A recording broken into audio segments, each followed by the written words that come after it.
ભારતીય જનતા પાર્ટીમાં અલગ અલગ જવાબદારી સંભાળતા લોકો સૌથી વધુ જો કોઈ હોય તો એ સોશિયલ મીડિયાનો કાર્યકર્તા છે. અહીં બેઠેલા તમામ લોકો સોશિયલ મીડિયામાં તમે છો, કાર્યકર્તા છો કે નથી? અહીં બેઠેલા દરેક લોકો કાર્યકર્તા છે. હું પણ એક કાર્યકર્તા તરીકે ભારતીય જનતા પાર્ટીના અધ્યક્ષની જવાબદારી મારી પાસે હમણાં છે, પણ હું સોશિયલ મીડિયાનો પણ કાર્યકર્તા છું. તમે પણ કાર્યકર્તા છો. જેના હાથમાં મોબાઈલ છે, જેના ફેસબુકનો એકાઉન્ટ છે, જેણે વોટ્સઅપનું એકાઉન્ટ ખોલ્યું છે, અલગ અલગ પ્લેટફોર્મ પર એણે ખાતું ખોલાવ્યું છે, આ દરેકે દરેક ભારતીય જનતા પાર્ટીનો કાર્યકર્તા એ સોશિયલ મીડિયાનો કાર્યકર્તા છે. અને એટલા જ માટે મારે તમને વિનંતી કરવી છે કે મોદી સાહેબે કરેલા કામો એની માહિતી લોકો સુધી પહોંચાડવા માટે તમારે સોશિયલ મીડિયાનો ઉપયોગ કરવો જોઈએ. તમારી પાસે જે ડેટા ભેગો થાય, માનો કે આટલા બધા બૂથ પ્રમુખો છે અહીંયા, લગભગ 2129, આ બધાને કંઈ નામ બધા પ્રમુખને યાદ ના હોય, પણ એની જે ડેટા બેંક બની છે એમાં તમારા નામ, એડ્રેસ, મોબાઈલ નંબર, બધી જ જવાબદારી, તમે શું ભણ્યા છો, તમે શું કામ કરો છો, આ બધો જ ડેટા એ પાર્ટીના કાર્યાલયમાં છે.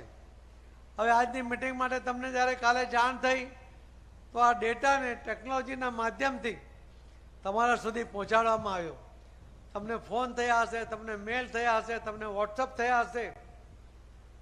તમને આ માહિતી પહોંચાડવામાં જેનો ઉપયોગ થયો હશે એનો ઉપયોગ કરીને તમને આ ઝડપમાં માહિતી પહોંચાડી છે. પહેલાં તો તમે પત્ર લખો તો ક્યારે પત્ર પહોંચે ત્યાં સુધી તો મિટિંગ પૂરી થઈ જાય. ઝડપમાં લોકો સુધી પહોંચવા માટેનો કોઈ માધ્યમ નહોતું, પણ મોદી સાહેબે ગુજરાત ભારતીય જનતા પાર્ટીના કાર્યકર્તાઓને સોશિયલ મીડિયાની તાકાતનો પરચો બતાવીને એમણે કોંગ્રેસની સરકારને 2014માં ઉથલાવી અને પોતાની ભારતીય જનતા પાર્ટીની સરકાર એમણે બનાવી.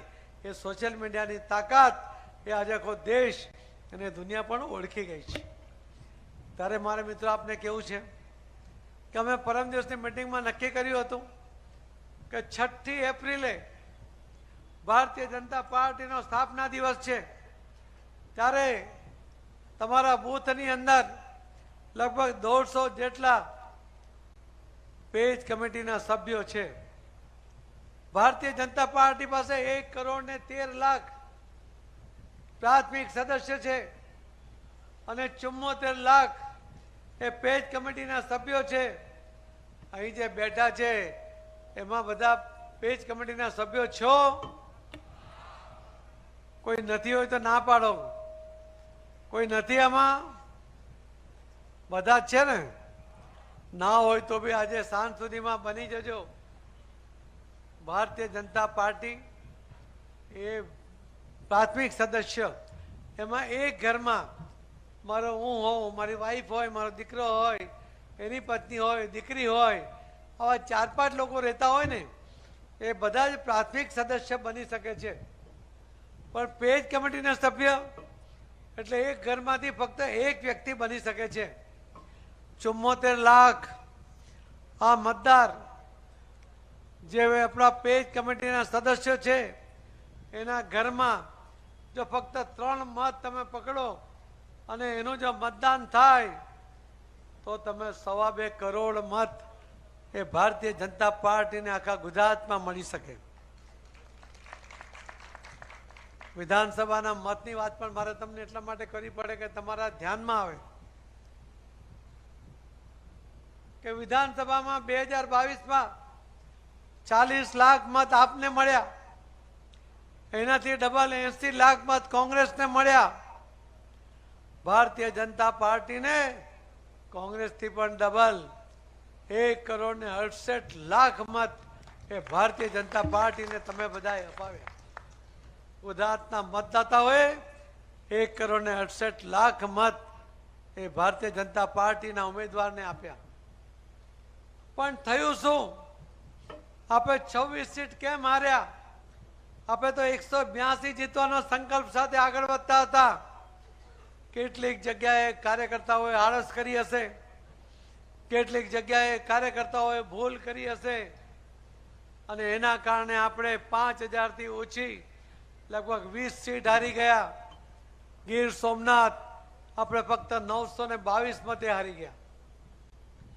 તમે ખંભાત 3000 હારી ગયા, ગારિયાધાર 350 મતે હારી ગયા, બોટાદ 3000 હાર્યા, માણાવદર 3000 હાર્યા, દાતા 2000 હાર્યા, ચાણસમાં 1400 મતે હાર્યા, ખેડબ્રહ્મા 1600 મતે હાર્યા, જિગ્નેશ માવાણીની સીટ એ ફક્ત આપણે 4000 મતે હાર્યા. અમિત ચાવડા જે કોંગ્રેસનો નેતા કહેવાય એ ફક્ત 2700 મત માટે બચી ગયો, એ આપણે 2700 મતે હાર્યા. આપણે પોરબંદર એ 5000 મતે હાર્યા. આવી જે સીટો છે એ 20 સીટ આપણે 5000 અંદરના મતે હાર્યા. થોડીક મહેનત કરી હોત ને તો આપણને આ 26 સીટમાં કેટલા મત ઓછા પડ્યા? કુલ મળીને આ 26 સીટમાં 3,05,000 મત ફક્ત ઓછા પડ્યા અને એની સામે આપણી પાસે કુલ મત હતા 1,68,00,000 અને કોંગ્રેસ કરતા વધારે આપણે 88 લાખ મત વધારે હતા. કોંગ્રેસને આ બંનેને ભેગા કરીએ તો બી 48 લાખ મત આપણી પાસે વધારે હતા, પણ 3,05,000 મત માટે આપણે 26 સીટ હારી ગયા. મારે મિત્રો આપને એટલા માટે આ કહેવું હતું કે કોઈ નાની મોટી ભૂલ ન કરતા. આ એક મતદાર બહાર ગયો હોય તો જ્યાં ગયો હોય ત્યાંથી એને લઈ આવો. આપણો એક પણ મત ઓછો નહીં પડવો જોઈએ. આપણને લાગે છે કે આટલું મતદાન થઈ ગયું, મતદાન ગમે એટલું થઈ ગયું હોય, આપણે એક એક મત વણી લેવાનો છે. અને એટલે બૂથના જે પ્રમુખો આજે મોટી સંખ્યામાં છે એમને મારી વિનંતી છે કે તમે તમારા બૂથના નેતા છો, તમારી પાસે 14 જણની ટીમ છે. તમે આ 14 જણને આવતીકાલે બોલાવો. દરેક જણને તમારા બૂથમાં 150 જેટલા પેજ કમિટીના સભ્યો હશે. એની માહિતી ના હોય તો તમે પ્રમુખ પાસેથી કાર્યાલયથી માંગી લો. બધાના નામ, નંબર, એડ્રેસ હશે. તમે તમારા બાકીના જે સભ્યો છે એ દરેકને ઓછામાં ઓછા 12 તમે સભ્યોના નામ આપો કે તમારે આ 12 જણનો સંપર્ક કરવાનો છે. આ પેજ કમિટીના 12 લોકોને તમારા 14 જણો સંપર્ક કરશે ને 150 ઘરનો સંપર્ક થઈ જશે. મેં એમને કામ આપ્યું છે પ્રમુખને કે તમારે 6 એપ્રિલના દિવસે દરેકના ઘરે ઝંડી લગાવવાની છે. પહેલાં તો એક બૂથમાં 25 ઝંડી આપવાના હતા.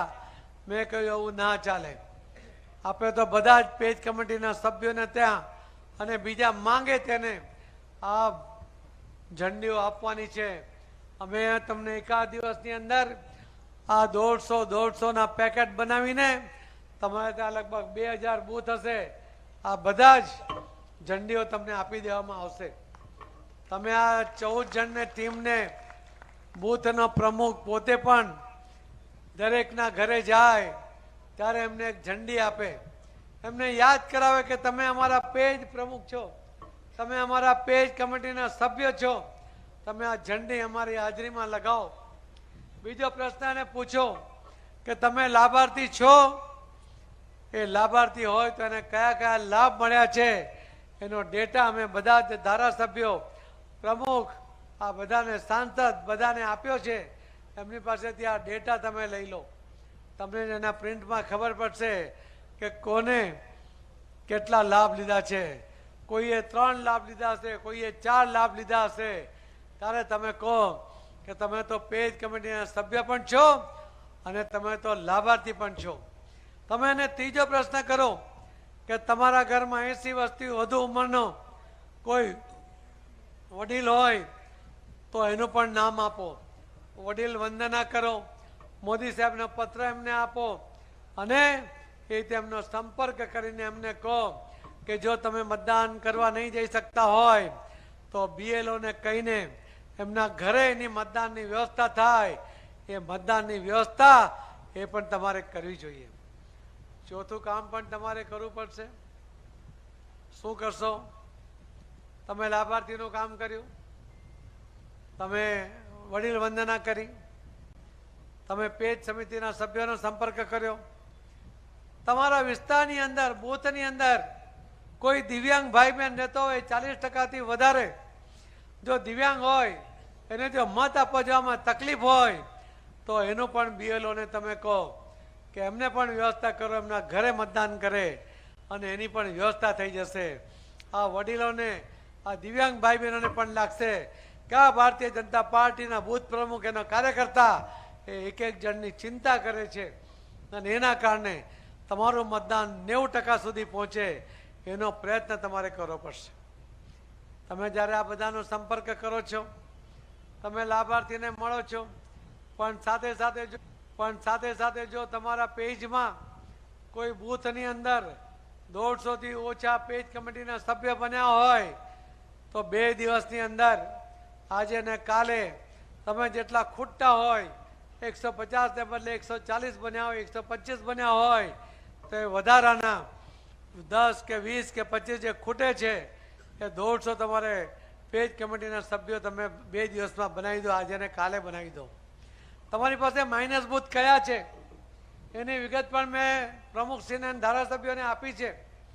તમારું બૂથ એ માઇનસ છે કે પ્લસ છે, એમ પ્લસ છે એમાં કઈ કઈ સોસાયટી આવે છે અને માઇનસ છે એમાં કઈ કઈ સોસાયટી આવે છે, કયા મોહલ્લા આવે છે, એ બધી જ ડિટેલ છે. તમે માની લો કે 150 કરી નાખ્યા છે સભ્યો, પણ તેમાં અલગ અલગ સોસાયટી હશે, એ સોસાયટી કે મોહલ્લા તમે 150નું કહ્યું એટલે 150 કરી નાખ્યા, પણ કેટલીક સોસાયટી કે મોહલ્લામાંથી એક પણ સભ્ય એ પેજ કમિટીનો સભ્ય બનાવવાનો રહી ગયો હશે. એમણે મતદાન તો કર્યું હશે પણ એને ભારતીય જનતા પાર્ટીના પેજ કમિટીનો સભ્ય બનાવીને એને આપણી સાથે જોડવાનો છે. એ પોતે તો મતદાન કરે, એના ઘરનું પણ કરાવે અને બૂથમાં પણ મદદ કરે. એના માટે તમારે આ કામ કરવું પડશે.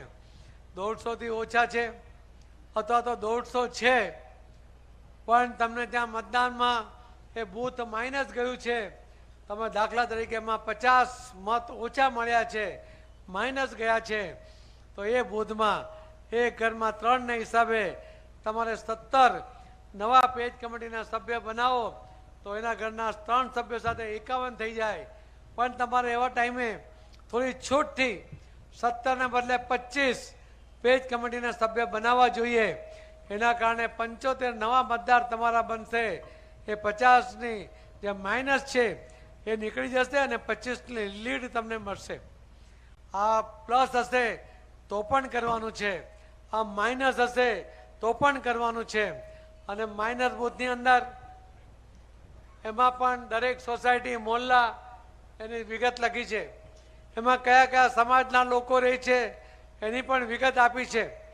તમે બધી જ વિગત લઈને કોઈ સમાજનો પ્રતિનિધિ એમાં પેજ કમિટી બનાવવાનો બાકી હોય તો એને પણ પેજ કમિટીના સભ્ય બનાવી દો.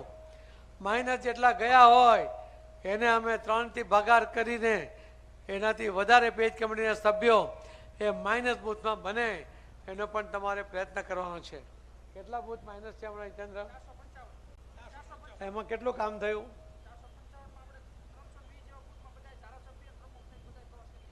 455માંથી 320 એ બૂથમાં પેજ કમિટી વધારાની બની ગઈ છે.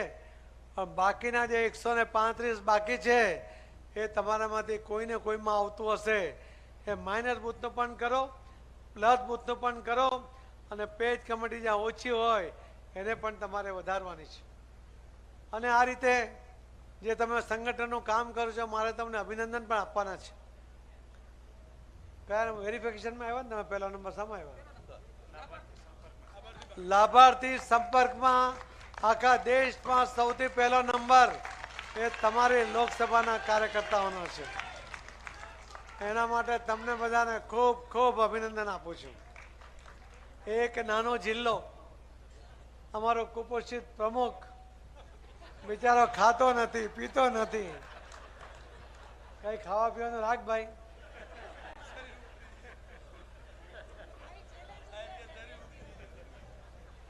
તમે લોકો જરા એને મદદ કરો ખાવા પીવામાં. કોઈ દિવસ તમારા ઘરે આવે તો કઈ જમાડજો એને.